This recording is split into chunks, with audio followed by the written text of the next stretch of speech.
Hi everyone, it's Vicky here from createafashionbrand.com and fashionserviceshongkong.com. Really sorry we're a day late. You might have heard in the news we had what's called a T10, a Typhoon 10 or a hurricane yesterday. We get quite a lot of typhoons. We have a typhoon season. Usually around T8 is like the worst we usually get, but yeah, 10 was quite hairy yesterday. So unfortunately I couldn't get anywhere yesterday. And it knocked quite a few things out, so the city kind of stopped for the day. So unfortunately, Camille, who has written me a lovely question and email this week, she's had to wait a little bit longer for her answer than usual. So I'm sorry, Camille, and everybody else. But this week, I got my email from Camille, who's in Toronto in Canada. Now, she sent me a long email. She's part of my email list, so she can just hit reply and tell me all her woes and all about herself and her brand. And she's doing something really, really specific. And we're going to talk about niche markets, but I'm just going to say from the beginning, she is doing something really, really specific for a very specific problem. So I'm going to broaden the answer out a little bit for other people doing niche.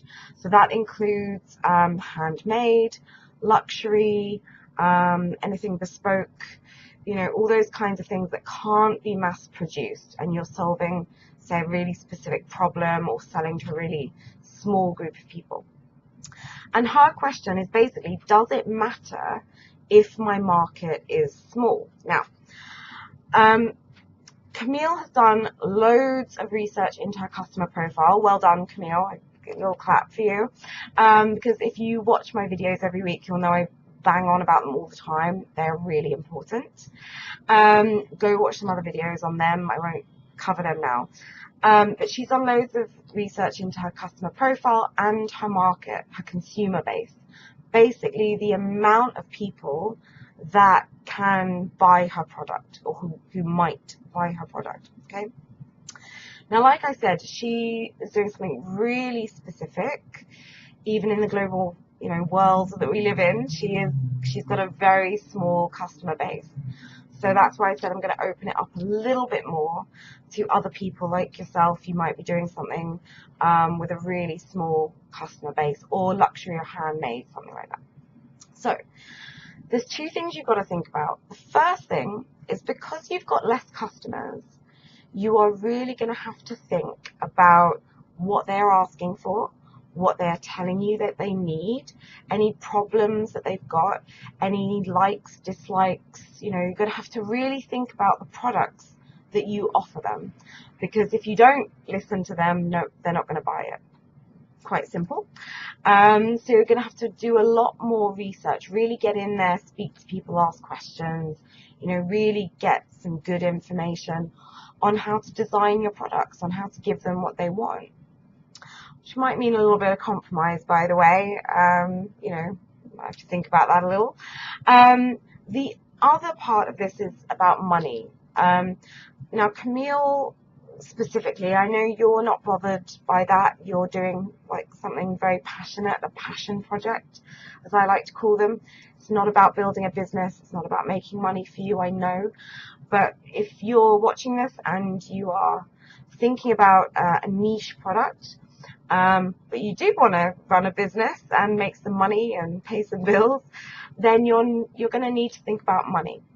Now, the easiest way to explain this is that there is a scale in terms of what you sell your products for and the type of brand that you offer to the world. Now, at the value end, you've got people like Walmart, Primark. They're super, super cheap. Their products are, $5, $10, but they sell volume. They sell hundreds of thousands of units of products every single day. And let's say, for example, they get to, 5 million every day. It's actually more than that, but there we are. Pulling a number out of my head, let's say 5 million. At the luxury end, which is the other end of that scale, they sell very expensive products, and because they are expensive, they don't have to sell as many to get to 5 million, right? So now, when I say 5 million, I mean insert whatever your costs are plus profit in there. So to get to your X, your 5 million, how many products do you need to sell to cover all your costs, make a profit, etc. Right? Now, if you've got a smaller customer base, if you're doing something that's very niche, or you can't make that many products by hand, you are going to sell a lot less products. Now that means you're going to have to charge a little bit more, just like a luxury brand. Okay, to make any profit, that's what you're going to have to do. Now, you don't necessarily have to charge luxury prices depending on what you're doing. This is going to depend on, firstly, how many you can produce, how many of your product, insert your option there, shoes, bags, hats, whatever it is. But you're also going to have to consider your consumer base, the amount of people that can possibly buy from you. Now, if you like Primark and all those other companies, they've got millions and millions of people that can possibly sell, buy their products, they can sell to, then they don't have to really worry about that. Everybody is a possible consumer. If you've got a smaller amount of people, you're going to have to raise your prices because you've now narrowed down the amount of people who might possibly buy your product. And as well as listening to them, if you're listening and you're solving their problems, giving them something they love, then they're going to buy from you, of course. But you're also going to have to think about you and your business and what you charge. Now, in order to get that across to people, you're going to have to show them why it costs X amount. Now, that could be the way that you brand, the way that you do your marketing. It could be the fact that it's handmade. You've got to tell people, what's gone into that product. Why is it X amount of money?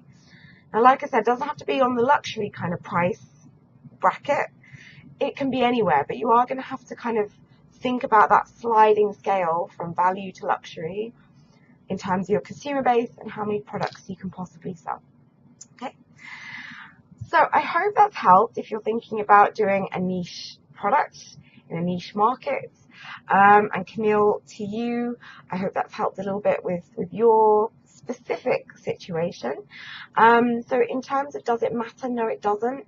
But you've got to, think about the market that you're selling to and the products that you're selling and make adjustments. Okay. Now, if you've got a question that you want me to answer, you can do that in a couple of ways. You can get on my newsletter, which you really, really should. And every time you get a newsletter, you can just hit reply and send me an email. And I read all of them, and I will reply back to you as quick as possible, possibly not the same day, but I will get back to you. Or you can leave me a comment in any of my videos, and I will get on to answering your question. Now, if this video has been helpful, please share it and please like it. That would be super helpful for me, help more people, answer more questions. That's great. And don't miss out on any more videos.